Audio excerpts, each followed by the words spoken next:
ಇನ್ನು ಪಂಜಾಬ್ನ ಅಮೃತಸರದಲ್ಲಿ ಮಿಸೈಲ್ ದಾಳಿಯ ಪ್ರಯತ್ನ ಆಗಿದೆ. ಗಡಿ ಭಾಗದಲ್ಲಿ ಪಾಕಿಸ್ತಾನ ಮತ್ತೆ ಉದ್ದಟತನ ಮೆರೆದಿದೆ. ಪಾಕ್ ಮಿಸೈಲ್ ಅನ್ನು ಹೊಡೆದುರುಳಿಸಿದೆ ಭಾರತೀಯ ಸೇನೆ. ಮಿಸೈಲ್ ಅನ್ನು ನಿಷ್ಕ್ರಿಯಗೊಳಿಸಿದೆ ಏರ್ ಡಿಫೆನ್ಸ್ ಸಿಸ್ಟಮ್. ಪಾಕಿಸ್ತಾನ ಸುಮ್ಮನೆ ಕೂತಿಲ್ಲ, ನಿರಂತರವಾಗಿ ದಾಳಿ ಮಾಡುವಂತ ಪ್ರಯತ್ನವನ್ನು ಮಾಡ್ತಾ ಇದೆ. ಇವತ್ತು ಟಾರ್ಗೆಟ್ ಆಗಿರೋದು ಅಮೃತಸರ, ಪಂಜಾಬ್ನ ಅಮೃತಸರ ಟಾರ್ಗೆಟ್ ಆಗ್ತಾ ಇದೆ. ಮಿಸೈಲ್ ದಾಳಿ ಮಾಡುವಂತ ಪ್ರಯತ್ನವನ್ನು ಮಾಡ್ತಾ ಇದೆ. ಸಿಖ್ಖರ ಪಾಲಿನ ಪವಿತ್ರ ಭೂಮಿ ಅಮೃತಸರ ಮೊನ್ನೆಯಿಂದಲೂ ಕೂಡ ಪಾಕಿಸ್ತಾನದ ಟಾರ್ಗೆಟ್ ಲಿಸ್ಟ್ ಅಲ್ಲಿದೆ. ಮಿಸೈಲ್ ದಾಳಿ ಮಾಡ್ತಾ ಇದೆ ಪಾಕಿಸ್ತಾನ. ಸಿಕ್ಕಲ್ಲಿ ಮಿಸೈಲ್ ದಾಳಿ ಮಾಡ್ತಾ ಇದೆ. ಪಾಕಿಸ್ತಾನ ನಿನ್ನೆಯವರೆಗೂ ಕೂಡ ಮಿಲಿಟರಿ ಎಸ್ಟಾಬ್ಲಿಷ್ಮೆಂಟ್ ಅನ್ನು ಟಾರ್ಗೆಟ್ ಮಾಡಿತ್ತು.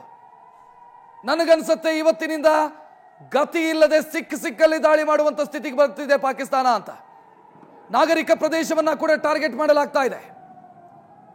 ಮಿಸೈಲ್ ದಾಳಿ ಮಾಡುವಂತ ಪ್ರಯತ್ನಗಳಾಗಿದೆ. ನೋಡ್ತಾ ಇದ್ದೀರಿ, ಜನವಸತಿ ಪ್ರದೇಶ ಅಲ್ಲ ಇದು, ಯಾವುದೋ ಹೊಲದಲ್ಲಿ ಮಿಸೈಲ್ ಬಿದ್ದಿರೋದನ್ನು ನೋಡ್ತಾ ಇದ್ದೀರಿ.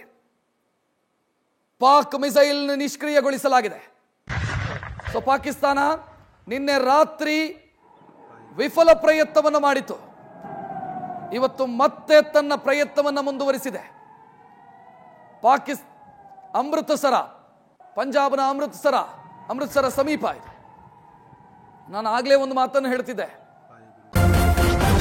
ನ್ಯೂಸ್ ಫಸ್ಟ್ ನಿರ್ಭೀತಿಯಿಂದ ನಿಮ್ಮ ಪರವಾಗಿ.